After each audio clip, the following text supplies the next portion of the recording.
ইয়াহইয়া কান্দুলবি আরেক বর্ণনায় আছে ইলাহি বাক রাহিমাহুল্লাহ, ওনার জামানাতে ইয়াহইয়া কান্দুলবির জামানাতে একটা জমিন নিয়ে হিন্দু মুসলমানের ভিতরে দাঙ্গা হাঙ্গামা শুরু হয়ে গেছে। হিন্দুরা বলে এই জমিন আমাদের, এখানে আমরা মন্দির বানাবো। মুসলমানরা বলে এই জমিন আমাদের, আমরা এখানে মসজিদ বানাবো। এক রাত্রিতে হিন্দুরা নিজেদের সাইনবোর্ড লাগিয়ে দিয়ে যা এই জায়গা হিন্দুদের মন্দির বানানো হবে। রাত্রের শেষ অংশে মুসলমানরা এই সাইনবোর্ড ভেঙে লেখা রাখছে এই জায়গায় মুসলমানদের মসজিদ বানানো হবে। পরের দিন হিন্দুরা এটা ভাঙে ভাঙে এরা লেখে, এইভাবে চলতেছে। এক পর্যায়ে দুদল বলে বাইরে আর ঝগড়া করার দরকার নাই, চলো আমরা আদালতে যাই। আদালত এই জমিন যাদেরকে দিবে আমরা দুটো পক্ষ সেটা মাইনা নিব। আলহামদুলিল্লাহ। আগের জমানার হিন্দুরাও ভালো আছিল, মুসলমানরাও ভালো আছিল। আমি আপনাদের সামনে সূরাতুল আনকাবুত 20 নং পারা 4 নং পৃষ্ঠার একখানা আয়াতে কারিমা তিলাওয়াত করেছি, দুখানা আয়াতে কারিমা। ওখানে একটা শব্দ পড়েছি হাসানা। এই শব্দটা মুরব্বীরা যারা বসছেন, আপনারা যারা বসছেন, আমাদের সকলের একটা পরিচিত শব্দ। কথাটাকে আমি ঠিক বললাম না ঠিক বললাম? এটা আমাদের একটা পরিচিত শব্দ না? হাসানা রোজুর কিভাবে পরিচিত? আপনি যে দোয়ায় হাত উঠায়া রব্বানা আতিনা ফিদ দুনিয়া বলেন, কি বলি আমরা? হাসানা বলি কিনা? দোয়ার মধ্যে রব্বানা আতিনা ফিদ দুনিয়া বলি, হাসানা বলি, বলি না আমরা? ওয়াফিল আখিরাতি পড়েন, ওয়াফিল আখিরাতি তোমরা পড়ো, ওয়াফিল আখিরাতি হাসানা পড়ো না? তো রব্বানা আতিনা ফিদ দুনিয়া বলেন, এই দিকে সবাই তাকাও। রব্বানা আতিনা ফিদ দুনিয়া হাসানা ওয়া ফিল আখিরাতি হাসানা। এই যে শব্দটা, এটা আমাদের খুবই অত্যন্ত পরিচিত একটা শব্দ। কোরআনুল কারীমের এই একটা শব্দ, যেই শব্দটা পরকালের টাকা মুদ্রা। সুবহানাল্লাহ। সব দেশের কিন্তু টাকা আছে, মুদ্রা আছে। বাংলাদেশের মুদ্রার নাম হচ্ছে টাকা, সৌদি আরবের মুদ্রার নাম হচ্ছে রিয়াল, কুয়েতের মুদ্রার নাম হচ্ছে দিনার, দুবাইয়ের মুদ্রার নাম হচ্ছে দিরহাম, আমেরিকার মুদ্রার নাম হচ্ছে ডলার। আরে প্রত্যেক দেশের মুদ্রার নাম আছে না? আপনারা আছেন, আপনারাই কথা বুঝবেন। এরা তো ছোট মানুষ, এরা বুঝবেন। এই জন্য আপনাদের দিকে তাকাই কথা বলবো, মনে কোনো কষ্ট নেবেন না ইনশাআল্লাহ। ও আপনি সবসময় শুনেন, কিছু বোঝার কথা বলতেছি না। না আপনারা সামনে আসা দরকার নেই, কষ্ট বলবো।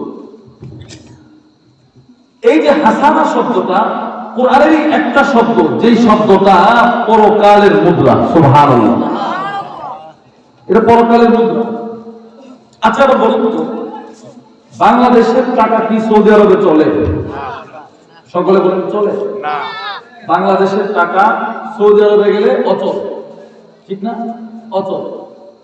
সৌদি আরবের টাকা বাংলাদেশে আসলে অচল, চলে না। বাংলাদেশের টাকা আমেরিকায় গেলে অচল, চলে না। আমেরিকার টাকা বাংলাদেশে আসলে অচল, চলে না। সেই এই দুনিয়াতে আমরা যে হাসানা, আখিরাতের যে হাসানা, পরকালে যত মুআমালা, যত লেনদেন হবে, সবগুলা পরকালে এই হাসানা নামক টাকার বিনিময়ে হবে। ওখানে দুনিয়ার টাকা চলবে না। বলেন, ওখানে দুনিয়ার টাকা, বলেন দুনিয়ার টাকা চলবে না, দুনিয়ার ধন সম্পদ চলবে না। ওখানে একটা টাকা চলবে, ওই টাকার নামই আল্লাহ কোরআনে বলে দিয়েছেন হাসানা। সুবহানাল্লাহ। হাসানা যার যত বেশি, তার জান্নাত তত বেশি উন্নত হবে। হাসানা যার যত বেশি, তার জান্নাত তত বেশি কি হবে বলেন? উন্নত হবে, সাজানো হবে, গোছানো হবে।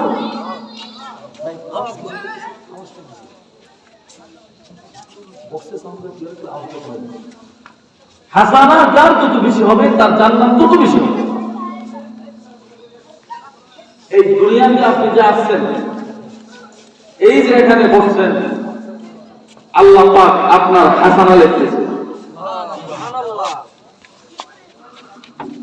প্রত্যেক মানুষের জান্নাতকে সাজানোর জন্য, গোছানোর জন্য আল্লাহ রাসূল বলেন কোটি কোটি ফেরেশতারা জান্নাতে কাজ করতেছে। আপনার জান্নাত সাজানোর জন্য একজন ফেরেশতা না, দুইজন ফেরেশতা না, কোটি কোটি ফেরেশতারা কাজ করতেছে। আল্লাহ রাসূল হাদিসে পাকে বলেন ইন্না লিল্লাহি মালাইকাতান ইয়াবসুনা ফিল জান্নাহ। এই দুনিয়ার মানুষ শোনো, তোমরা দুনিয়াতে যেই বান্দা যত বেশি হাসানা টাকা ইনকাম করবা পরকালের জন্য, তোমার জান্নাতটা তত বেশি ফেরেশতারা সাজায় দিবে। সুবহানাল্লাহ। কথাগুলো একটু বুঝবেন। এখানে বান্দা কপাল যদি আল্লাহর কুদরতি পায়ে সেজদা দেয়, ওখানে জান্নাতের ফেরেশতাদের হাত নড়াচড়া করে। এখানে বান্দা যদি নিজের হাত আল্লাহর আদালতের সামনে দাঁড়ায় নামাজে দাঁড়ায় যায়, ওখানে জান্নাতের ফেরেশতারা তার জান্নাত সাজাইতে শুরু করে। সুবহানাল্লাহ। যার যত বেশি হাসানাত দুনিয়াতে অর্জন হবে, ওখানে তত বেশি ফেরেশতারা তার জান্নাত সাজাবে। আচ্ছা এবার বলুন তো, আমাদের জান্নাতে যে ফেরেশতারা আছে, এদের হাত বেশি চলছে না হাত বেশি বন্ধ? বেশি বন্ধ। কারণ আপনি আপনার 60 বছর চলে গেছে, আপনি এখনো নামাজ পড়তে পারেন নাই, এর মানে আপনি এখনো হাসানা পাঠান নাই। এই যে একটা সুন্দর একটা মাহফিল হচ্ছে, মাদ্রাসার মাহফিল, এত সুন্দর বিশাল প্যান্ডেল, এই কয়েকজন আছেন, আপনাদের প্রতিটা সেকেন্ডে সেকেন্ডে কোটি কোটি নেক লেখা হইতেছে। আপনাদের জান্নাত আল্লাহ সাজাইতেছে। যারা এখনো আসে নাই, এদের জান্নাতে ফেরেশতারা অপেক্ষা করতেছে কখন সে টাকা পাঠাবে আর কখন সে কাজ করবে। এখানে বান্দার ইবাদত চললে ওখানে ফেরেশতাদের কাজ চলে। ফেরেশতাদের সুপারভাইজার আছে, ফেরেশতাদের সুপারভাইজার আছে। ভাই বাক্স বক্সটা বন্ধ করে মাইক দিন। আপনার সামনে বক্স বন্ধ লাগাইছেন মিয়া। বক্সটা বন্ধ করে আচ্ছা মাইক বক্সটা বন্ধ করে মাইক সাউন্ড লাগাই। দিন। দিলে কমাই দেন একবার। সাউন্ডটা সেটিং এ করতে পারবেন। এটা এটা বুঝেন না কথা? এটা ঠিক আছে। যে বলে সাউন্ডটা বাড়াই দেন। এখানে যদি আপনার যত ইবাদত বেশি এখানে করবেন, ওখানে ফেরেশতারা তত বেশি হাত নাড়াচাড়া করবে। ফেরেশতাদের ভিতরেও সুপারভাইজার আছে। ঠিক আছে, ফেরেশতাদের ভিতরে কি আছে বলেন? সুপারভাইজার, ম্যানেজার আছে। কোটি কোটি ফেরেশতারা কাজ করে, একজন ফেরেশতারা নেতৃত্ব দেয়। যখন সুপারভাইজার দেখে সব ফেরেশতারা জান্নাতের কাজ সাজানো বন্ধ করে বসে আছে, তখন সুপারভাইজার এদেরকে বলে কি হলো, কাজ করো না কেন? তখন এরা বলে কি জানেন? এরা বলে ইন্না সাহিবানা আত-তাওয়াকা। আমরা যেই বান্দার কাজ করার জন্য, যেই বান্দার জান্নাত সাজানোর জন্য আল্লাহ আমাদেরকে নিযুক্ত করছেন, সে তো দুনিয়ার থেকে আমাদেরকে টাকা পাঠাইতেছে না। সে টাকা না পাঠাইলে আমরা কিভাবে তার কাজ করব? সে তো আমাদেরকে মজুরি দিচ্ছে না। মজুরি না দিলে আমরা কিভাবে কাজ করব? আপনি একটা ঘর বানাবেন, খোলাপাড়া বাজার থেকে 9 জন মিস্ত্রি নিয়ে আসলেন, ঘর বানানোর জায়গাটাও দেখাইলেন, এখানে আমার ঘরটা হবে, রড, সিমেন্ট, ইট সব দিলেন, বালিটা দিলেন না। 9 জন মিস্ত্রি প্রথম দিন কাজ করলো, বালির জন্য কাজ বন্ধ করে বলে মহাজন বালি দেন। আপনি বললেন অপেক্ষা করো, বালিটা চলে আসবে। একদিন চলে গেল, বালি দিতে পারলেন না। দ্বিতীয় দিন তারা আবার কাজ করতে আসলো, বলল মহাজন বালি দেন। আপনি বললেন কাজ করো, বালি আসতেছে। এইভাবে দ্বিতীয় দিন চলে গেল। তৃতীয় দিন তারা আবার আসলো কাজ করতে, বললেন মহাজন বালি দেন। বললেন বালি আসতেছে, কাজ করো। এরা বেকার বসে থাকলো। 3 দিন 9 জন মিস্ত্রিকে যে বেকার খাটাবে, ওই লোকটাকে মানুষ ভালো বলবে না পাগল বলবে? সকলে বলেন, সকলে বলেন কি বলবে? পাগল বলবে, পাগল। আচ্ছা, 9 জন মিস্ত্রিকে দুনিয়ার একটা ছোট্ট ঘর বানাইতে গিয়া 3 দিন বেকার খাটাইলে যদি আপনাকে আমাকে মানুষ পাগল বলে, আমি আপনি যে 60 বছর নামাজ পড়লাম না, 20 বছর নামাজ পড়লাম না, এই যে হাসানার নেক আমলের মাহফিল গুলোতে বসলাম না, আমরা যে কোটি কোটি ফেরেশতাদেরকে বেকার খাটাইতেছি, আমরা কত নম্বর বেয়াকুফ? বুঝেন নাই কথাটা? আপনি তো এখানে আপনার যত হাত নড়াচড়া করবে দ্বীনের কাজে, তত কোটি কোটি নেক আপনি হাসানা পাঠাবেন ওই পরকালে ফেরেশতাদের কাছে। এরা আপনার মাল মশল্লা পাইলেই এরা জান্নাতের কাজ করবে। আপনি মাল না দিয়ে জান্নাত, সুসজ্জিত জান্নাতের আশা করতে পারবেন? এজন্য এই মাহফিল গুলা হচ্ছে হাসানা অর্জন, টাকা ইনকাম করার একটা বিশেষ জায়গা। এই মাহফিল গুলা হচ্ছে টাকা ইনকাম করার একটা বিশেষ জায়গা। এখান থেকে যে যত বেশি টাকা অর্জন করবে তার জান্নাত তত বেশি আল্লাহ সাজায় দেবে। আচ্ছা ভাই বলুন তো, ওই যে ফেরেশতারা বসে থাকে, সুপারভাইজার বলে কাজ করো না কেন? তারা বলে যার জান্নাতটা সাজানোর জন্য আমাদেরকে নিযুক্ত করা হয়েছে সে আমাদেরকে মাল দেয় না। আফসোস, যদি ওর মতো বদনসিবের জান্নাতটা আমাদেরকে সাজানোর দায়িত্ব না দিয়া এই মাদ্রাসার ছোট ছোট বাচ্চা যেগুলো 24 ঘন্টা আল্লাহর কোরআন নিয়ে বসে থাকে, এদের জান্নাতটা সাজানোর দায়িত্ব আমাদেরকে দিত, তো জান্নাতটা সাজাইতে সাজাইতে এমন সাজাইতাম মালা আইনুন রাআত ওয়ালা উযুনুন সামিআত ওয়ালা খাতারা আলা কলবি বাশার। এমন ভাবে তার জান্নাতটা সাজাই দিতাম যে এই ছোট্ট হাফেজ কোরআনটা জীবনে কল্পনা করে নাই, জিন্দেগি তো কান দিয়ে জান্নাতের নিয়ামতের কথা শুনে নাই, এমন নিয়ামত দিয়ে তার জান্নাত পরিপূর্ণ করে দিতাম। কারণ তার তো অপরণে গুনাহ লেখা হইতেছে না, বাচ্চা একবারে ছোট, কিন্তু আল্লাহর কোরআন নিয়ে যখন সামনে বসে থাকে প্রতি সেকেন্ডে সেকেন্ডে আল্লাহ তাকে কোটি কোটি হাসানা দান করে। এজন্য হাসানা অর্জন করতে হলে দামি জিনিসের সাথে লাগতে হবে। হাসানা অর্জন করতে হলে দামি জিনিসের সাথে লাগতে হবে। এই পৃথিবী আকাশের নিচে জমিনের উপরে সবচাইতে দামি জিনিসটার নাম হচ্ছে কোরআন। সুবহানাল্লাহ। কোরআন শরীফের চাইতে দামি আর কিছু আছে? সকলে মিলে বলেন, কিছু আছে? কোরআনের চাইতে দামি অন্য কিছু নাই। আপনি মুক্তি খুঁজেন, দুনিয়া ও আখিরাতের মুক্তি আল্লাহ রাখছেন এই কোরআনের ভিতরে। দুনিয়া ও আখিরাতে আপনি কিভাবে মুক্তি অনুসন্ধান করবেন আল্লাহ রাখছেন এই পবিত্র কোরআনেই রাখছেন। এই মুক্তি সম্পর্কে আজকে আমার নির্দিষ্ট কিছু কথা বলা, এই আশায় 2-3খানা আয়াতে কারিমা নবীর একখানা হাদিস পড়ছি। আল্লাহ তাআলা বলেন, ফামান যুহজিহা আনিন নার ওয়া উদখিলাল জান্নাতা ফাকাদ ফাজ। যেই বান্দাটা দুনিয়ার টেনশন না, দুনিয়ার ঝামেলা না, পরকালের জাহান্নামের আগুন থেকে মুক্ত হয়ে গেল, ওই বান্দাটাই পরিপূর্ণভাবে সফলকামী মুক্তিকামী মানুষ। এই দুনিয়াতে আপনি যত ঝামেলা আছে ওইগুলো থেকে মুক্তি পাইলেও আপনার জিন্দেগির হায়াত চলবে, না পাইলেও জিন্দেগির হায়াত চলবে। যে প্রতিদিন কোটি কোটি টাকা ইনকাম করে ওরও দিন রাত কাটতেছে, আর যেই লোকটা রিক্সা চালাইতেছে ওরও দিন রাত কাটতেছে না? কাটতেছে। কিন্তু এই ঝামেলা থেকে মুক্তি, এটা মূল মুক্তি না। মুক্তি তো ওটাকেই বলা হবে যে জাহান্নামের আগুন থেকে মুক্তি পায় গেল। বুঝেন না কথাটা? জাহান্নামের আগুন থেকে মুক্তি পেতে হলে দুনিয়ার ধন সম্পদ কোনো কাজে আসবে না। দুনিয়ার ধন সম্পদেই যদি জাহান্নামের আগুন থেকে মুক্তি পাওয়া যেত তাহলে কারণ জাহান্নামী হতো না। নেতৃত্ব দিয়ে যদি জাহান্নামের আগুন থেকে মুক্তি পাওয়া যেত তাহলে ফেরাউন জাহান্নামের আগুনে জ্বলত। কিন্তু কারণ কি জান্নাতি না জাহান্নামী? বলেন, কারণ জান্নাতি না জাহান্নামী? আল্লাহ পাক তারে কত ধন সম্পদ দিয়েছে। পবিত্র কোরআনের সূরাতুল কাসাস 20 নং পারা 13 নং পৃষ্ঠায় আল্লাহ বলেন, ইন্না কারুনা কানা মিন কওমি মূসা ফাবাগা আলাইহিম ওয়া আতাইনাহু মিনাল কুনুজি মা ইন্না মাফাতিহাহু লাতানূ বিল উসবাতি উলিল কুওয়া। আল্লাহ তাআলা বলেন, নিশ্চয়ই কারুন মূসার সম্প্রদায়ের একজন ধনাঢ্য ব্যক্তি ছিল, যার সম্পদের পাহাড় এত বেশি ছিল যে সম্পদের গোডাউনের চাবিগুলো বহন করার জন্য একদল শক্তিশালী যুবকের প্রয়োজন ছিল।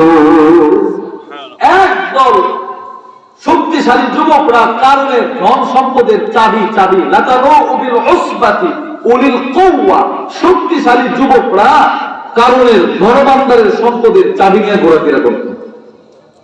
আল্লাহ তারে কত সম্পদ দিছে, জাহান্নামের আগুন থেকে বাঁচতে পারছে। এই সম্পদ দিয়ে সে মুক্তি পাইছে? পায় নাই। তার মরণটা কেমন হচ্ছে দেখেন, তাফসীরে জালালাইনের মধ্যে ঘটনা আছে। মুসা আলাইহিস সালাতু ওয়াস সালাম ওনার ভাই হারুনকে অর্থমন্ত্রী বানাই দিলেন।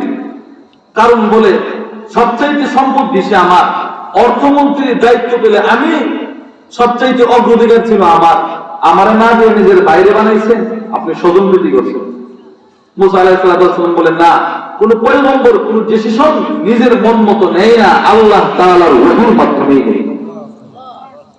কারণ বলে না, আপনি এখানে 2 নম্বরই করছেন। কারণ মুসার বিরুদ্ধে একটা মেয়েকে, মহিলাকে ভাড়া করছে, এই আমার অনেক টাকা পয়সা আছে, তোমার এই এত এত টাকা দিব, এই টাকাগুলার বিনিময়ে তুমি মুসার বিরুদ্ধে একটা মিথ্যা কথা বলবা। নাউজুবিল্লাহ বলেন। কি বলতে হবে আমার?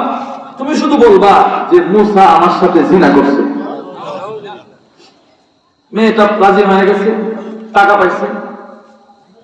কারণ গিয়ে বলে, কি মুসা, জাহিরান তো খুব ভালো, বাতিলান তো তুমি কাবিহ, খুব খারাপ। তুমি আমাদেরকে দিনের দাওয়াত দাও, আবার তলে তলে তুমি মহিলাদের সাথে জিনা করো। নাউজুবিল্লাহ। মুসা আলাইহিস সালাম বলেন, মাআযাল্লাহ, এই কি বললি তুই? বলে, হ্যাঁ আমার কাছে প্রমাণ আছে। নিয়ে আয় প্রমাণ। কারণ বলে না, বনি ইসরাইলের সবাইরে ডাক দিব, যত সর্দার আছে 12 গোত্রের সর্দার, প্রত্যেক সর্দারকে ডাক দিয়ে এদের সামনে আমি বিচার করব। বলে, কখন করবি? আগামীকাল। ঠিক আছে, এদেরকে নিয়ে আয়। সবাই নিয়ে আসছে। পরের দিন সকালে কারণ এই মেয়েটারে নিয়ে আসছে, ভাড়া করে মেয়েটারে নিয়ে আসছে। মুসা আলাইহিস সালাতু ওয়াস সালাম নিজের ঘর থেকে বের হইলেন, বলেন, কি, কোথায়, কার সাথে আমি জিনা করছি? কারণ দূর থেকে মেয়েটাকে ইশারা দিয়ে বলে, দাঁড়ায় যা, ওর বিরুদ্ধে সাক্ষ্য দে। মেয়েটা মুসা আলাইহিস সালাতু ওয়াস সালামের চেহারার দিকে তাকায় বলে, আল্লাহর কসম, এত পাক পবিত্র ব্যক্তি আমার সাথে জিনা করবে দূরের কথা, আমি তো ওনারে কখনো, উনি আমারে কখনো দেখেই নাই। আল্লাহু আকবার। আওয়াজ করে বলেন, আরো জোরে বলেন আল্লাহু আকবার। সাথে সাথে আল্লাহ পাক ফাকাসাফনা বিহি ওয়া বিদারিহিল আরদ, সূরাতুল কাসাস 20 নং পারার 14 নং পৃষ্ঠায় আল্লাহ বলেন, সাথে সাথে মাটি কারণকে মাটির পেটের ভিতরে নিয়ে গেছে। শেষ। তুই ধন সম্পদ পাইছিল, কিন্তু মুক্তি পাইছে জাহান্নামের আগুন থেকে। এজন্য মুক্তি পেতে হলে শুধুই মাত্র নবীর দেখানো পথেই মুক্তি আছে, আর কোথাও কোনো মুক্তি নাই। এজন্য অনেক সাহাবীরা নবীর প্রশ্নই করে বলছেন, নবী গো, মুক্তি কিসে একটু জানায়া দেন। যেমন হযরত উকবা ইবনে আমির রাদিয়াল্লাহু আনহু আল্লাহর রাসূলকে প্রশ্ন করে বসলেন, ইয়া রাসূলুল্লাহ, মান নাজাত, ওগো আল্লাহর নবী, মুক্তি কিসে, মুক্তি কিসে? আল্লাহর রাসূল বলেন, মুক্তি পাইবা দুনিয়াতেও মুক্তি পাইবা, পরকালেও মুক্তি পাইবা, 3টা আমল করতে পারলে। বলেন কয়টা আমল? সকলে বলেন কয়টা? আল্লাহর রাসূল বলেন, 1 নাম্বার, আমসিকা আলাইকা লিসানাক, যদি দুনিয়া ও আখিরাতে মুক্তি পেতে চাও তাহলে নিজের জবানটারে কন্ট্রোল করো, কন্ট্রোল। 2 নাম্বার, যদি মুক্তি পেতে চাও, ওয়ালিয়াসাকা বাইতু, বেশি বেশি ঘরে অবস্থান করো। 3 নাম্বার, যদি মুক্তি পেতে চাও, অতীত গুনাহের কথা স্মরণ করে তুমি কান্দো। এই 3টা আমল নবী সাহাবীদেরকে বলে দিলেন, শর্টকাট। যদি দুনিয়া ও আখিরাতে মুক্তি পেতে চাও তো 3টা আমল করবা। বলেন কয়টা আমল? সকলে বলেন কয়টা? 3টা আমল। 3টা আমল যদি করতে পারো তাহলে তুমি দুনিয়াতেও মুক্তি পাইবা, আখিরাতেও মুক্তি পাইবে। এর মধ্য থেকে একটা, নিজের জবানকে তুমি সংযত রাখো, কন্ট্রোল করো জবানকে।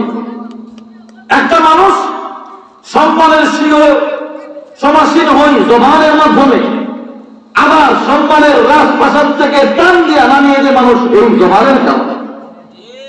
বুঝলেন না কথাটা? এই জবান দিয়ে আপনি ভালো কথা বলবেন, সমাজে আপনার দাম আছে না নাই? বলেন আছে না নাই? এই জবানে আপনি আল্লাহর নামে জিকির করবেন, ইনশাআল্লাহ আল্লাহর কাছে আপনার মর্যাদা আছে না নাই? আবার এই জবানের অপব্যবহার করবেন, সমাজেও আপনার দাম নেই, আল্লাহর কাছেও আপনার দাম নেই। কিন্তু আফসোস, এই জবানের কারণে অধিকাংশ নবীর উম্মত জাহান্নামে যাবে এই জবানের কারণে। ওলামায়ে কিরাম আছে,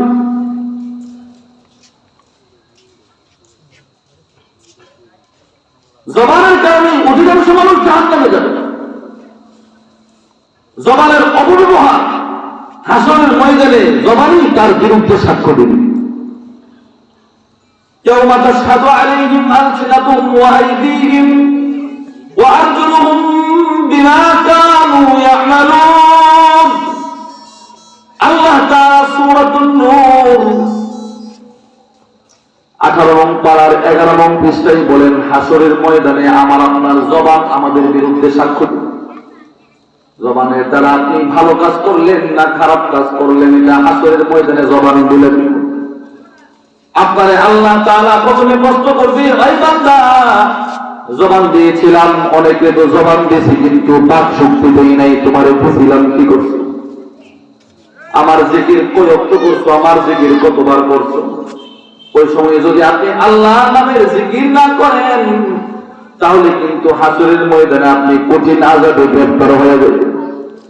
আল্লাহ তাআলা আপনারে জবান দিয়েছে, সাথে সাথে শক্তিও দিয়েছে কথা বলার। পৃথিবীতে অনেক মানুষ আছে যাদের জবান আছে কিন্তু কথা বলার শক্তি নাই। জবান আছে কিন্তু আপনার সন্তান আপনারে আব্বা বলে ডাক দিলে আপনার শরীরটা ঠান্ডা হয়ে যায়। কিন্তু পৃথিবীতে অনেক বাবা এমন আছে যাদের সন্তানটা দুবার কথা বলতে পারে না। এই তো গত কয়েক বছর পূর্বে আমি সিরাজগঞ্জে একটা প্রোগ্রামে গেছিলাম, এরকম মাদ্রাসার মাহফিল। একজন লোক আইসা আমার সামনে অনেকগুলা টাকা, তার শরীরে যত টাকা আসলে সব দিয়ে দিতেছে মাদ্রাসায়, আর চোখের পানি ছেড়ে ছেড়ে কাঁদতেছে। আমি তাকে বললাম, কাদেরকে? লোকটা বলে, হুজুর আমার দিলে বড় কষ্ট, বড় একটা ব্যথা। এই কথা বলে লোকটা আরো কান্না শুরু করছে, আর আমার সাথে কথা বলতে পারে নাই। সভাপতি যিনি ছিলেন তিনি বলেন, এই ছেলে তার দিলের কষ্ট হচ্ছে, তার একটা সন্তান আছে 7-8 বছরের, কিন্তু সন্তানটার জন্ম থেকেই বোবা, কথা বলতে পারে না। অন্য অন্য সন্তানরা যখন তাদের বাবারে বাপ বলে ডাক দেয়, এ তখন দাঁড়ায় দাঁড়ায় কান্দে। সে তখন অন্যান্য বাবাদেরকে ডাক দিয়ে বলে, তোমাদের কত বড় প্রশ্নশীল, তোমাদের সন্তান তোমাদেরকে আব্বা বলে ডাক দেয়, কিন্তু আমার সন্তানটা তো আমার আব্বা বলে ডাক দিতে পারে না।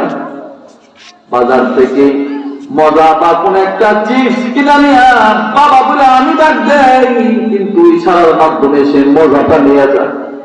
ওই সময় আমার দিলটা অধীর আগ্রহ নিয়ে অপেক্ষা করে, হাই রে একবার যদি আমার বাবা সন্তানের জবানটা কইলে আমারে আব্বা বলে ডাক দিত, তাইলে আমার দিলটা ঠান্ডা হয়ে যেত।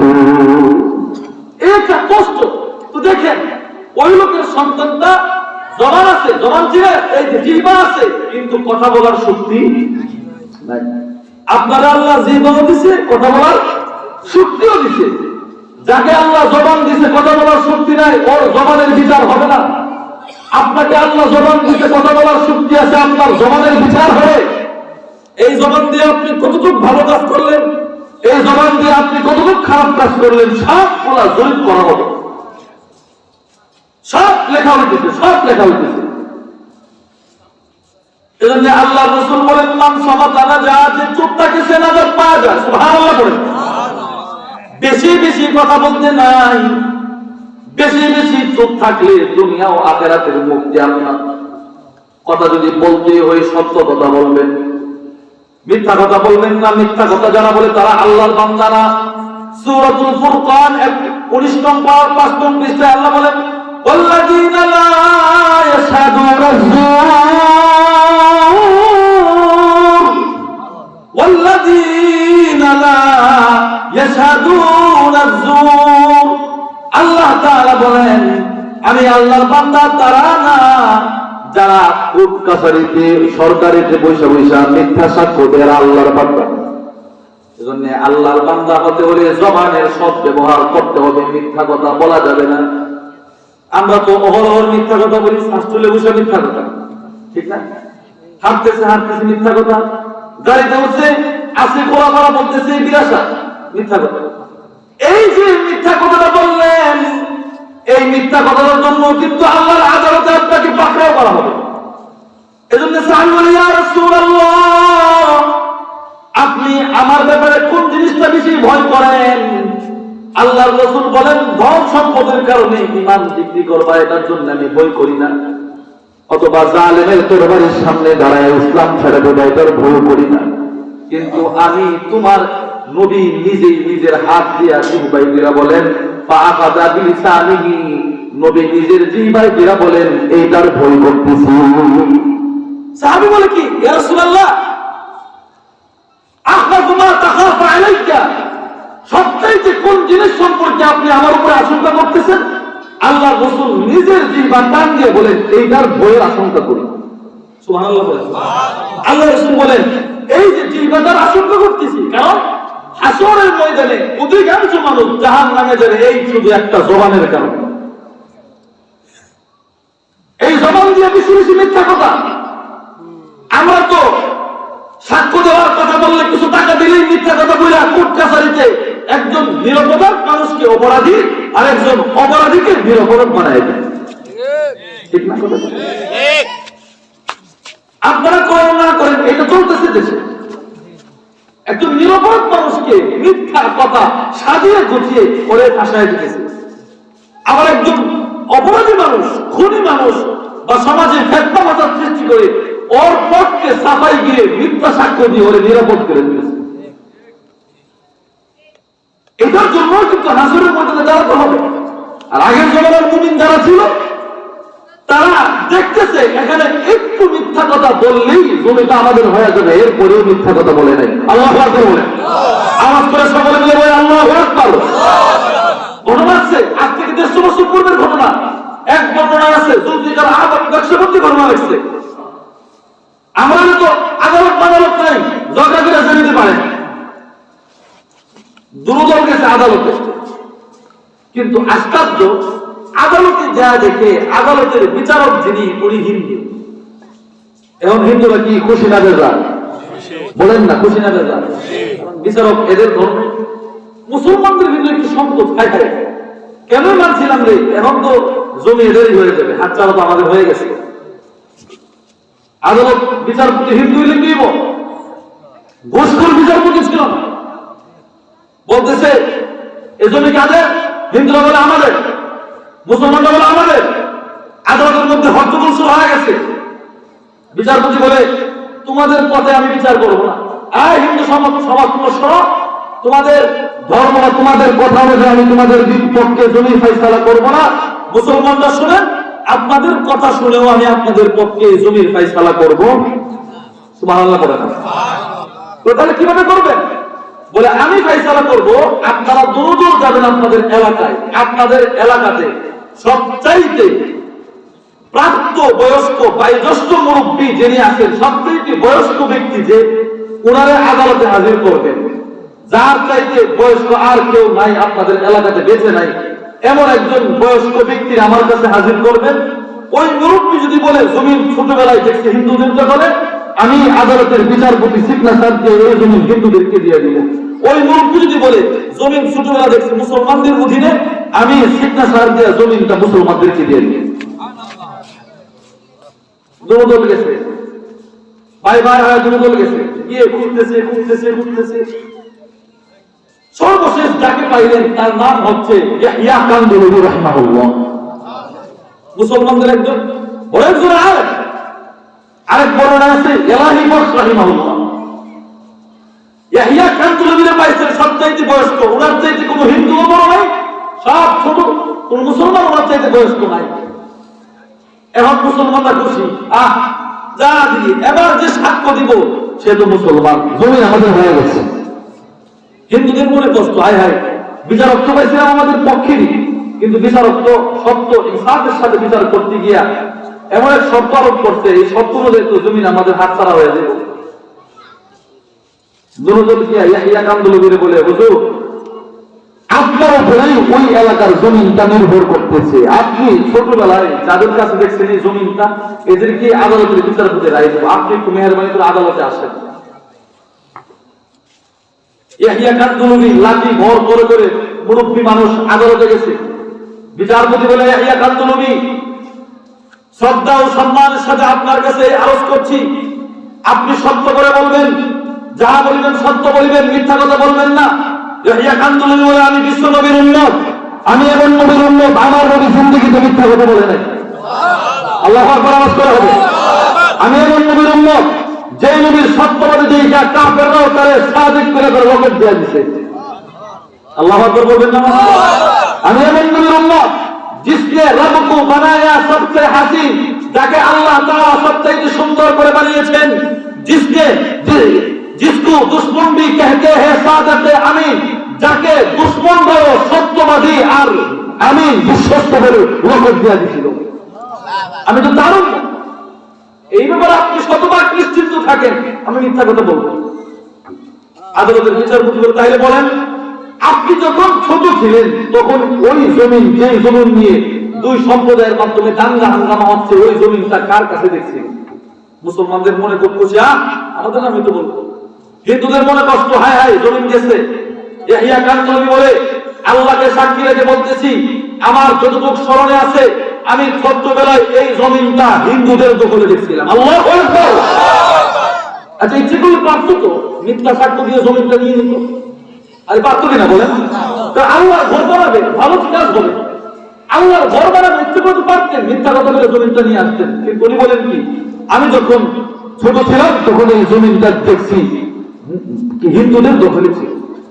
আদালতের বিচারপতি বলে, বাস ফয়সালা হয়ে গেল, জমিন দিয়ে দিচ্ছে হিন্দুদের। মুসলমানরা তুচ্ছ-তাচ্ছিল্যতার সাথে গালি দিতে দিতে ঘরে চলে গেল। ইয়াহিয়া কান্দুলবি রাহমাতুল্লাহি আলাইহি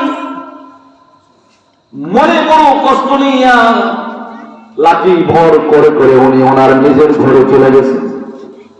ওরে খোলাপাড়ার মুসলমান, সত্য জবানের সাক্ষ্য দিলে জবানটাকে দামি বানিয়ে দিবে কে? আওয়াজ করে বলুন কে? আরো জোরে সকলে মিলে বলুন কে?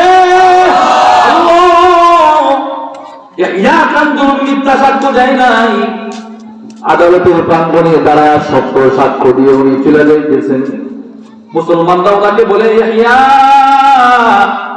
একটু মিথ্যা কথা বললে তো জমিনটা আমাদের মুসলমানদের দখলে চলে আসতো, কিন্তু ইয়াহিয়া তুই মিথ্যা কথাটা বললি না, আপনি কোনো মুরুখ বলেন নাকি যান যান, আপনার সাথে আমাদের কোনো সম্পর্ক নাই।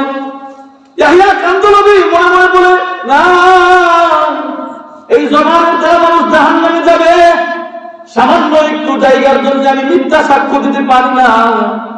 আল্লাহর একটা ঘর মসজিদ এখানে না হইলেও অন্যত্র হবে, কিন্তু মিথ্যা সাক্ষ্য দিয়ে আমি আল্লাহর আদালতে আসামি হতে চাই।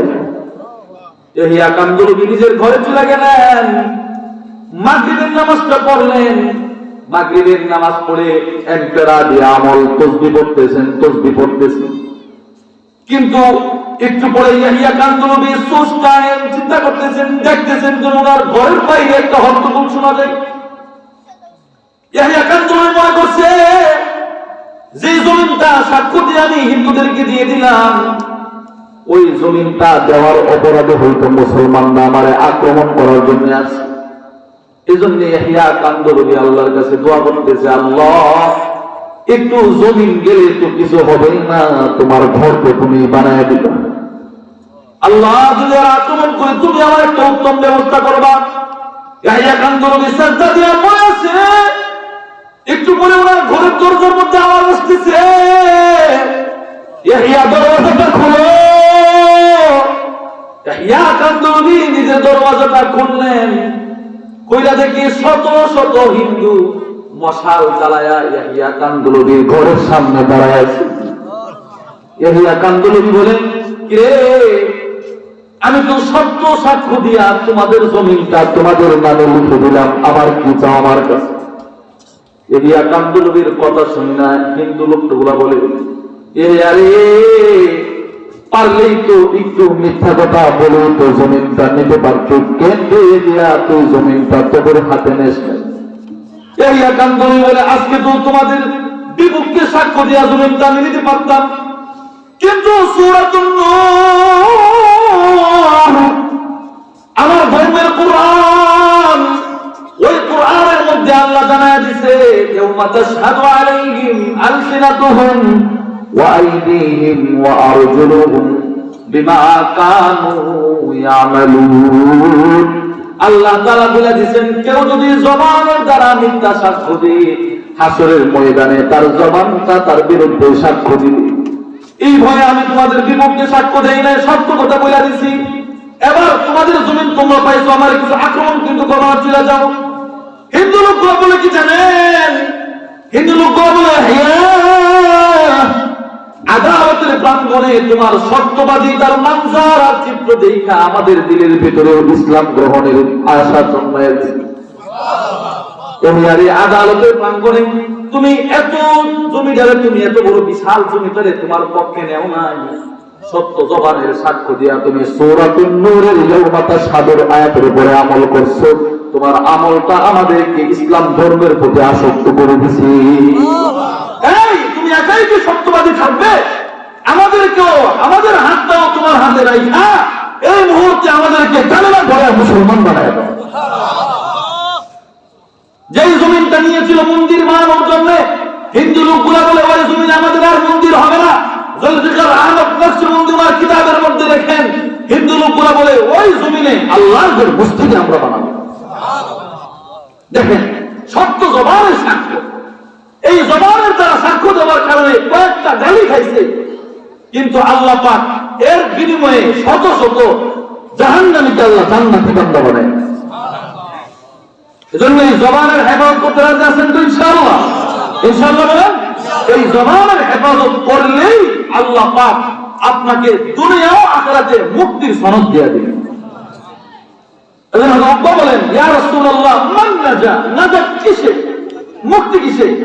আল্লাহর রাসূল বলেন, মুক্তি পেতে চাও? দুনিয়ার মুহাদ্দিসিন হযরতরা বলেন, এখানে মুক্তির দ্বারা উদ্দেশ্য হচ্ছে দুনিয়া ওয়াল আখিরাত। দুনিয়ার মুক্তিও উদ্দেশ্য, আখিরাতের মুক্তিও উদ্দেশ্য। দুনিয়ার মুক্তি, রিজিকের টেনশন খতম। দুনিয়ার মুক্তি, জমিনের টেনশন খতম।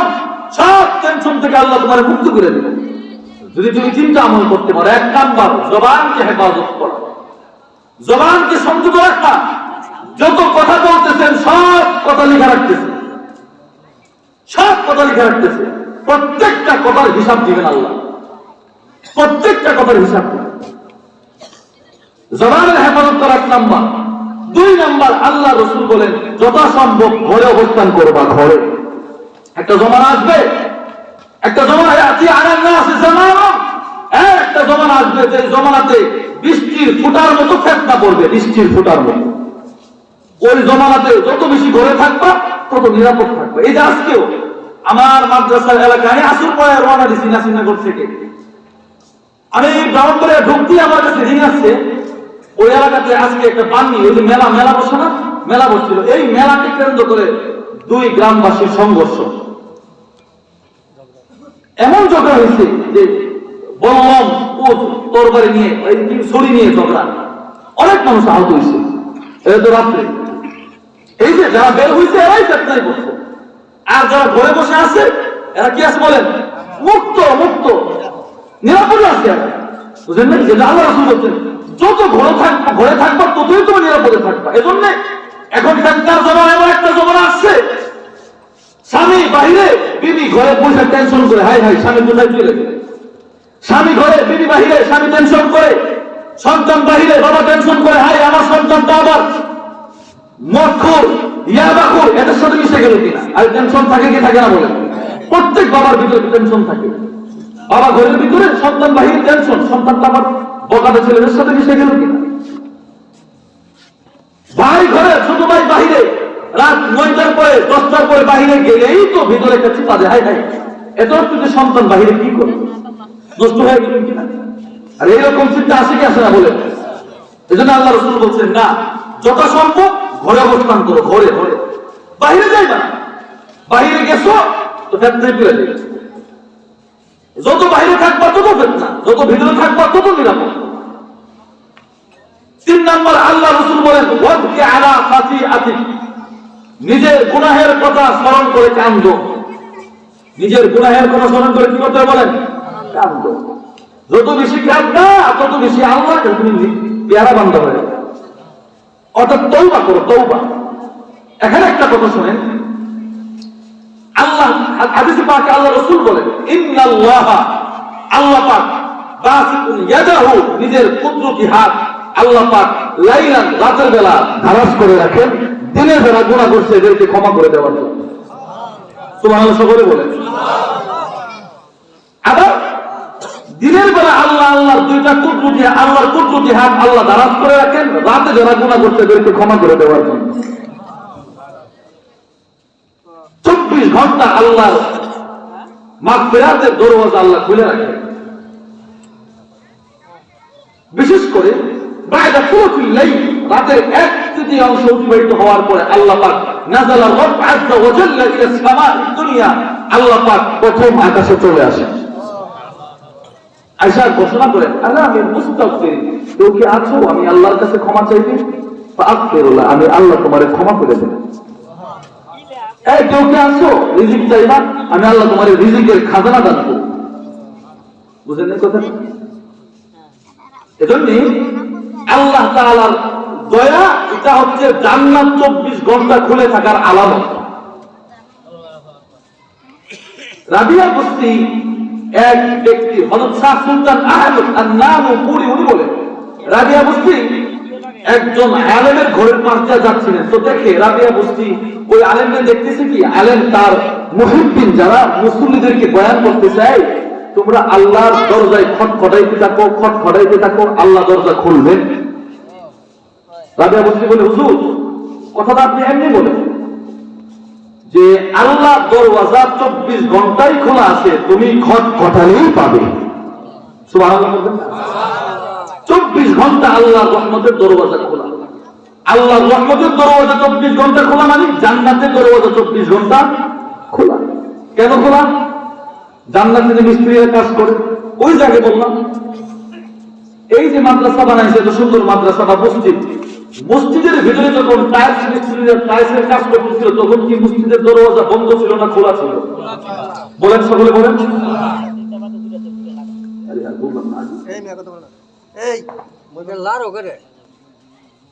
বুঝেন না? মসজিদের দরওয়াজা ওই সময় খোলা ছিল, কেন? মিস্ত্রিরা ভিতরে কি করে বলেন কাজ করতেছে। আমি আগেই বলছি, ইন্না লিল্লাহি মালাইকাতান ইয়াদখুলুনা ফিল জান্নাহ, এক একজন ব্যক্তির জান্নাতটা সাজানোর জন্য আল্লাহ পাক কোটি কোটি ফেরেশতা নিযুক্ত করে রাখছেন। তো জান্নাত যদি 24 ঘন্টায় সাজানো থাকে, সাজানোর জন্য মিস্ত্রি থাকে, তাহলে কি জান্নাতের দরওয়াজা বন্ধ থাকবে না খোলা থাকবে? যেই ঘরে মিস্ত্রি কাজ করে ওই ঘরের দরওয়াজা খোলা থাকে। বলুন তো কেন খোলা থাকে? মাল মশলা ভিতরে আনতে হবে, একটু পরে টাইলস আনতে হবে অন্য রোড থেকে, অথবা এই যে সিমেন্ট যে গুলতেছে সিমেন্ট নিয়ে আসতে হবে। বুঝলেন? কাজ চললে তো দরজা খোলা থাকবে। এটা তো বললাম মিস্ত্রির উদাহরণ দিয়ে। আল্লাহ পাক সরাসরি কোরআনুল কারীমে আল্লাহ নিজে বলেছেন, সূরাতুল জুমার 24 নং পারার 5 নং পৃষ্ঠা, ওয়াসিকাল্লাযীনা তাকাউ রাব্বাহুম ইলাল জান্নাতি যুমারা হাত্তা ইযা জাউহা ওয়া ফুতিহাত আবওয়াবুহা। আল্লাহু আকবার। আল্লাহ পাক কোরআনুল কারীমে বলেন, জান্নাতীদেরকে যখন ফেরেশতারা জান্নাতের দিকে নিয়ে যাবে, জান্নাতীদেরকে যখন জান্নাতের দিকে নিয়ে যাবে, জান্নাতের গেটের সামনে গিয়ে দেখবে জান্নাতের গেট আগে থেকেই খোলা আছে। রসুল কিভাবে বুঝলেন?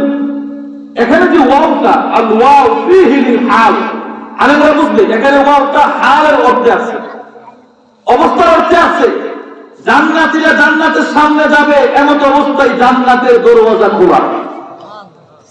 আচ্ছা ধরেন আমি আরো সহজ করে বুঝাই, এখানে আমরা যারা মেহমানরা আছি, আমিও আজকে এখানে আসলাম মেহমান হিসাবে, আরো যারা যারা আসতেছেন সকলের জন্য মেহমানদারি বা খাবারের ব্যবস্থা করা হয়েছে কি হয়নি? অল্প হোক বেশি হোক, ভালো হোক খারাপ হোক, করা হয়েছিল। আচ্ছা ওই খাবারের ব্যবস্থাটা কি আমি আসার পরে করছেন, আসার আগে? আগে না পরে? বলেন আগে কিন্তু করে ফেলছে। মেহমান যখন মেজবানের বাড়িতে আসে, মেজবান আগে থেকেই দরজা কইরা সব গুছায় রাখে। বুঝলেন না? সবজি এত সব কথা বলতে হয় না, কিছু বোঝার বিষয়। মেহমান আসার আগেই মেজবান তার দরওয়াজা খুলে বিছনাপত্র সব বাস করে গুছিয়ে রেখে, যাতে করে মেহমান আইসাই আরাম করতে পারে। আমরা হলাম আল্লাহ তাআলার মেহমান, আল্লাহ হচ্ছেন মেজবান। আপনি যাবেন, দুনিয়াতে কোনো মেহমান মেজবান এমন থাকে না যে মেহমান এসে দরজার সামনে দাঁড়ায় রয়েছে আর সে দরজা বন্ধ করে রাখছে, এমন হয় না। গাধা থেকে যখন শুনে চলে আসছে, জামাই চলে আসছে, শ্বশুর শাশুড়ি তাড়াতাড়ি সব খুলে রাখে। ভাই অনেকদিন পর বিদেশ থেকে আসছে, তো ভাই আগে থেকে দরজা খুলে রাখে, আই সেই জন্য ঘরে ঢুকতে পারে। মেহমান ঘরে ঢোকার সাথে সাথেই দরজা খুলে নেয়, আগে থেকে দরজা খোলা থাকে। জান্নাতীরা সকলে হচ্ছে মেহমান, এদের মেজবানদারি করবেন আল্লাহ, আগে থেকে আল্লাহ এদের জন্য জান্নাত খুলে রাখে। আর এর বিপরীত যারা জাহান্নামী, ওয়াসিকাল্লাযীনা কাফারু ইলা জাহান্নামা যুমারা হাত্তা ইযা জাউহা ফুতিহাত। লাইস ওয়াও, এখানে ওয়াও নাই, এর মানে কি? জাহান্নামীদেরকে যখন জাহান্নামে নিয়ে যাওয়া হবে তখন জাহান্নামের গেট খোলা হবে।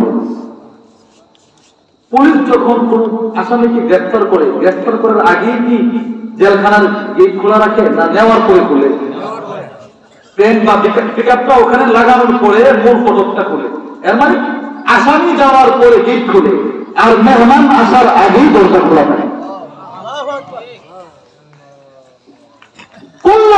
প্রত্যেকটা মুমিনই আল্লাহ তাআলার মেহমান।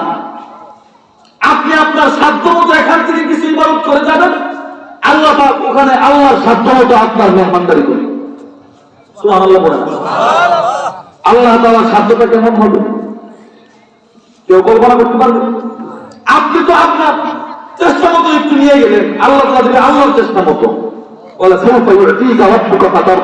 এক পর্যায়ে আপনি বলবেন আল্লাহ অনেক পাইছি, আর লাগবে না। এমন ভাবে আল্লাহ আপনাকে দান করবেন, আপনি বলবেন আর লাগবেন আলহামদুলিল্লাহ। কিভাবে বুঝলেন? তাফসীরুল কুরআন বিল কুরআন। ওয়ালাকুম ফীহা মা তাশতাহি আনফুসুকুম ওয়ালাকুম ফীহা মা তাদউন। মনে মনে যেটা ইচ্ছা করবেন ওইটাও পাবেন, যেটা চাইবেন ওইটাও পাবেন। গফুরুর রহিম, আল্লাহর পক্ষ থেকে মেহমানদারি, দুনিয়ার কোনো মেহমানদারি না, আল্লাহর পক্ষ। এজন্য জান্নাতের দরওয়াজা 24 ঘন্টা খোলা। কেন খোলা? আল্লাহ পাক যে তার বান্দাদেরকে ক্ষমা করার জন্য দুই হাত দারাজ করে রাখছেন। ওই বান্দাদের জন্য দারাজ করছেন যারা তাদের অতীত গুনাহের কথা স্মরণ করে চোখের পানি ছেড়ে ছেড়ে কান্দে। সারা জীবন গুনাহ করছেন, এক মা যেমন তার সন্তান হাজার পাপ করলে সন্তানদের ক্ষমা করে দেয়, ওই মার চাইতেও আল্লাহ পাক অতি দ্রুত বান্দার চোখের পানিটা প্রতিদিনই আল্লাহ তাদের ক্ষমা করতে দেরি করে।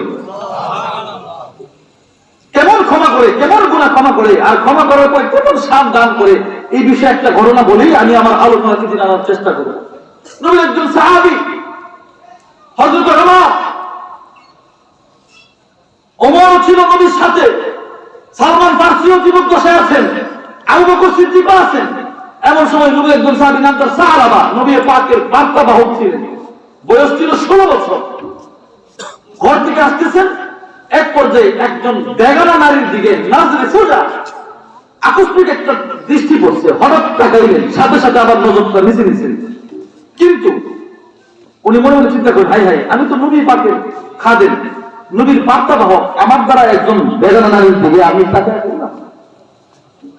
উনি নিজের চিন্তা করলেন, হইতে পারে আমার ভিতরে নেফাকি চলে আসছে। উনি আল্লাহর নবীর দরবারে আর গেলেন না। উনি নিজে নিজে আফসোস করতে লাগলেন, কি করলাম? হয়তো জিবরাইল নবীর কাছে আমার এই গুনাহের কথাটা জানায়া দিছে, আমি কোন মুখে নবীর সামনে গিয়ে দাঁড়াবো? হযরত সালামা 16 বছর বয়সে লম্বা একজন সাহাবী ছিলেন। উনি আবার চিন্তা করলেন, আমি আর নবীর দরবারে যাব না, যদি নবী শুনে থাকে নবী খুব কষ্ট পাবেন। উনি আর নবীর কাছে না গিয়ে উনি চলে গেছেন খায়বরের দিকে। একদিন, 2 দিন, 3 দিন আল্লাহর রাসূল বলে, ওমর, আবু বকর, ও সালমান রাদিয়াল্লাহু আনহু, আমার যে বার্তাবাহক ছিল আমার পেয়ারা সাহাবী সালামা কোথায়? সাহাবায়ে কেরাম বলে, ইয়া রাসূলুল্লাহ, আপনার কাছে কি আসা যাওয়া করে না? বলে, না, আমার কাছে তো কয়েকদিন যাবত আসে না। কোথায়? সমস্ত সাহাবীরা তন্ন তন্ন করে মদিনা অনুসন্ধান করলেন, কিন্তু পাইলেন না। আল্লাহর রাসূল বলেন, নাকি আবার শত্রুরা সাহাবাকে নিয়ে গেছে? যাও যাও, তাড়াতাড়ি গোটা মক্কা থেকে মদিনার যত পাহাড় আছে, পাহাড়ের পাদদেশ গিরিপথ সবগুলা অনুসন্ধান করো। হযরতে ওমর, হযরত সালমান, হযরতে আবু বকর সিদ্দিক, 3 জন বিশিষ্ট সাহাবী চলতেছেন, বিচারতেছেন, ঘুরতেছেন। অনেক দূর চলে গেছে, যা দেখে রাখালরা ওর বকরি চড়াইতেছে। নবীর সাহাবীরা গিয়া বলে, এই রাখালরা, একজন সাহাবী নাম তার সালাবা, তারে কি দেখছো? বলে না, নাম তো চিনি না, ওরে দেখি নাই তো। বলে তাহলে একটু ধরনটা বলেন তো, কেমন কেমন দেখতে, কেমন? বলে বয়স খুব কম, 16 বছর বয়স, চিকন চাকন হ্যাংলা পাতলা একজন সাহাবী, নাম তার সালাবা। 3 দিন যাবত নবীর দরবারে যায় না, আমরা তারে খুঁজতেছি, তোমরা কি তার কোন সন্ধান জানো কিনা? রাখালগুলা বলে না, আমরা তো এমন কাউরে পাই নাই, কিন্তু মাগরিবের পরে এই পাহাড়ের গুহার উপর থেকে একজন জীর্ণ শীর্ণ শরীর বিশিষ্ট একজন মানুষ, রাজুলুন নাহিব, একবারে চিকন হ্যাংলা পাতলা একজন মানুষ, পাহাড়ের উঁচা থেকে কাঁদতে কাঁদতে মাগরিবের সময় পাহাড়ের নিচে নামে আসে। এমন কান্দা কান্দে যেন তার কান্দার আওয়াজে আসমান জমিন ভারী হয়ে যায়।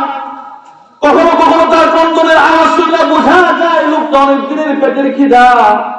সাথে সাথে আমরা তার কাছে চলে যাই, তারে একটু দুধ পান করাই। আমাদের যে উট আছে, উটের দুধ দোয়ায় তারে আপনার দুধ পান করায় দিন। এমন সময় হঠাৎ গেছে যে তার কন্দনের চোখের পানি দুধের প্যালার মধ্যে পরে, দুধের সাথে তার চোখের পানি মিশে যায়। তার কন্দনে তার দুধের মধ্যে পানি পড়ে যায়। ওইটা খাইলে তার শরীরে যে শক্তি সঞ্চয় হয়েছে, আবার ওই শক্তিটা দিয়ে জোরে জোরে কান্দে, ফজর পর্যন্ত কান্দে আর বলে, আল্লাহুম্মা গফিরলি, আয় আল্লাহ আপনি আমারে ক্ষমা করে দেন। এইভাবে সে দোয়া করে, কিন্তু তার সাথে কোনো কথা বলতে পারে না। হযরত ওমর, সালমান ফারসি, আবু বকর বলে, ঠিক আছে, আমরাও আজকে মাগরিব পর্যন্ত নাহনু নানতাজির, আমরা অপেক্ষা করব, আমরা দেখব মান হুয়া আশিকে। মাগরিবের সময় যখন হয়ে গেল, তখন সব রাখালরা, এই সাহাবীরা তাকে দেখে এই লোকটা আবারও পাহাড়ের উপর থেকে কাঁদতে কাঁদতে আসতেছে। হযরত সালমান বলে, এই যে কান্নার আওয়াজ, এই আওয়াজটা তো নবীর সাহাবী হযরত সালাবার কণ্ঠ শোনা যায়। 3 জন সাহাবী দৌড় দিয়া তারে ধরছে, সে কাঁদতেছে কাঁদতেছে, আসলে কাঁদতেছে। ওমর বলে, সালাবা কি হলো তোর? তুই কেন নবীর দরবার ছেড়ে পাহাড়ে কাঁদতো? হযরত সালাবা বলে, ওমর আমার বিরুদ্ধে মনে হয় আয়াত নাযিল হয়ে গেছে। না না, কেন আয়াত নাযিল হইতো? বলে, আমি তো একটা গুনাহ করে ফেলেছি। কবে কি আলা ফাতে আতিক, নাজাত পেতে চান তো অতীতের গুনাহের কথা স্মরণ করে কান্দেন, তাইলে দুনিয়া আখিরাতে নাজাত দিবে কে? আওয়াজ করে বলুন কে? আল্লাহ। সাহাবী কাঁদতেছেন, নিজের অতীতের গুনাহের কথা স্মরণ করে কান্দে কান্দে এমন বন্ধন করতেছে। ওমর বলে, কান্দিস না, আল্লাহ রাসূল আমাদেরকে পাঠাইছে তোমাকে নিয়ে যাওয়ার জন্য। সাহাবা বলে, ওমর তোমাদের মতো সাধারণ ভাবে আমি হাইটা হাইটা নবীর দরবারে যাব না, আমাকে যদি নিতে হয় আমার 2টা হাত গর্দানের সাথে বেঁধে মুজরিম অপরাধীর মতো তাই না আমার নবীর দরবারে নিয়ে যাও। সাহাবীরে নিয়ে যাওয়া হয়েছে নবীর দরবারে। আল্লাহর রাসূল বলে, কে আইনা কুনতা, কোথায় ছিলেন সাহাবা? সাহাবা বলে, ইয়া রাসূলুল্লাহ অনেক বড় একটা গুনাহ করে ফেলেছে আল্লাহর নবী, আমি তো আপনার একজন বিশেষ সাহাবী, আমার দ্বারা এমন গুনাহ হয়ে গেছে, আমি মনে করছি যে আমি মুনাফিক হয়ে গেছি, ওইটা আমার বিরুদ্ধে আযাবের আয়াত নাযিল হয়ে গেছে। বলে আমি পাহাড়ের পাদদেশে গিয়ে আল্লাহর কাছে তওবা করছি। আল্লাহর রাসূল বলেন, ওয়ালাইসাল আমরু কামা তাযুন্নু, তুমি যেমনটা ধারণা করতেছো বিষয়টা আসলে ওই রকম না। তুমি তওবা করছো? বলে, হ্যাঁ করছি। চোখের পানি ছেড়ে আল্লাহর কাছে আমি মাফ চাইছি। আল্লাহর রাসূল বলেন, আমার রানের মধ্যে মাথাটা দিয়ে একটু নিস না। সাহাবী নবীর রানে নিজের মাথাটা রাখছে। সাহাবা বলে, ইয়া রাসূলুল্লাহ আপনার রানে মাথা রাখছে, আমার শরীরটা যেন কেমন কেমন করতেছে, আমার রক্তটা যেন চিপাইতেছি। আল্লাহ রাসূল বলেন, শাহাদা পড়ো, হতে পারে এখন তোমার মারা কোন মত চলে আসছে। সাহাবী কালিমে শাহাদাত পড়তেছেন বাদা ফাতরাতিন গায়রা কাসীরা মা তাসালাবা, অল্প কিছুক্ষণ পরে সাহাবার রূহ পাখিটা, প্রাণ পাখিটা নবীর রানে ঘুমন্ত অবস্থায় চলে গেছে। সাহাবী মৃত্যুবরণ করছে। আল্লাহর রাসূল বলেন, এই ওমর তাড়াতাড়ি তোমরা তার লাশটা ধৌত করো। সাহাবীর লাশ ধৌত করা হলে আল্লাহর রাসূল বলেন, তার লাশের জানাজার ইমামতি আমি মুহাম্মদুর রাসূলুল্লাহ সাল্লাল্লাহু আলাইহি ওয়াসাল্লাম করব। তার লাশের খাটিয়াটা আমি নবী নিজে কাঁধে বহন করে কবরস্থানে নিয়ে যাব। নবী তার জানাজার নামাজ পড়াইলেন, তার খাটিয়া নিয়ে নবী হাঁটতেছেন। এখানে বুঝার বিষয়, হযরত ওমর বলেন, আমরা দেখতেছি নবী লাশের খাটিয়া নিয়ে খালি ময়দানে হাঁটতেছেন, কিন্তু নবী যেভাবে কদম রাখতেছে যেন মনে হইতেছে হাজার হাজার মানুষের ভিড়ের মাঝে নবী হাঁটতেছেন। হযরত ওমর বলেন, ইয়া রাসূলুল্লাহ, আপনি যেভাবে হাঁটতেছেন মনে হইতেছে খুব ভিড়, রাস্তায় খুব জ্যাম, আপনি এইভাবে হাঁটতেছেন কেন? আল্লাহ রাসূল ওই সময় কি কথাটা বলতে শুনেন রে খবরদার মুসলমান। আল্লাহ রাসূল বলেন, আমার সাহাবী সাহাবা এমন একটা তওবা করছে, এমন ভাবে সে মুক্তি সনদ নিয়ে আসছে যে তার লাশটাকে জান্নাতে নেওয়ার জন্য কোটি কোটি ফেরেশতারা জমিনে আগমন করছে। এমন ভাবে আগমন করছে যে ফেরেশতাদের ভিড়ে আমি নবী নিজের পাটা শান্তি মতো ফালাইতে পারতেছি না। এই যে দেখেন, ওয়াদকে আলা হাতিআতিক, নিজের অতীতের গুনাহের কথা স্মরণ করে কাছে জাহান্নাম থেকে মুক্ত করে দিছে কে? আওয়াজ করে বলেন কে? এজন্য মুক্তি চান তো, মুক্তি চান তো, দুনিয়া ও আখিরাতের মুক্তি চান তো ইনশাআল্লাহ। দুনিয়া ও আখিরাতের মুক্তি যদি চান তো ওই মুক্তির কি প্রেসক্রিপশন, ওইটা আজ থেকে 1400 বছর পূর্বে উকবা ইবনে আমিরের প্রশ্নের জবাবে নবী দিয়ে দিয়েছেন, এই যদি দুনিয়া ও আখিরাতে মুক্তি পেতে চাও, আর সকলকারী মুক্তি তো সেটাই যে জাহান্নামের আগুন থেকে মুক্তি, ওই জাহান্নামের আগুন থেকে যদি মুক্তি পেতে চাও, দুনিয়ার রিজিকের অভাব থেকে যদি মুক্তি পেতে চাও, জমিনের যাই ঝামেলা থেকেও যদি মুক্তি পেতে চাও, সন্তানটাকে নেক্সট সন্তান বানানোর যাই ঝামেলা থেকেও যদি মুক্তি পেতে চাও, তিনটা জিনিস তুমি মনে রাখবা, তিনটা আমল করবা। এক নাম্বার, আমসিক আলাইকা লিসানাক, জবানটাকে তুমি কন্ট্রোল রাখবা। দুই নাম্বার, ওয়ালিয়াসাকা বাইতুক, যথাসাধ্য অনুযায়ী নিজের ঘরে অবস্থান করবা। তিন নাম্বার, আল্লাহ রাসূল বলেন, ওয়াবকি আলা খাতিআতিক, নিজের অতীতের গুনাহের কথা স্মরণ করে কাঁদবা। তিনটা আমল করতে খুব কষ্ট হবে, খুব কষ্ট। এই তিনটা আমল যদি আপনি করতে পারেন, আল্লাহ পাক আপনাকে দুনিয়া ও আখিরাতের মুক্তির সনদ দেন। আমরা চাই তো মুক্তি ইনশাআল্লাহ। আল্লাহ পাক আমাদের সকলকে জান্নাতের পথের পাথি অর্জন করে কবর পথের পথিক হওয়ার তৌফিক দান করেন, বলেন আমিন। আওয়াজ করে বলেন আমিন। ওয়া আখিরু দাওয়ানা আলহামদুলিল্লাহি রাব্বিল আলামিন। আসসালামু আলাইকুম ওয়া রাহমাতুল্লাহি ওয়া বারাকাতুহু।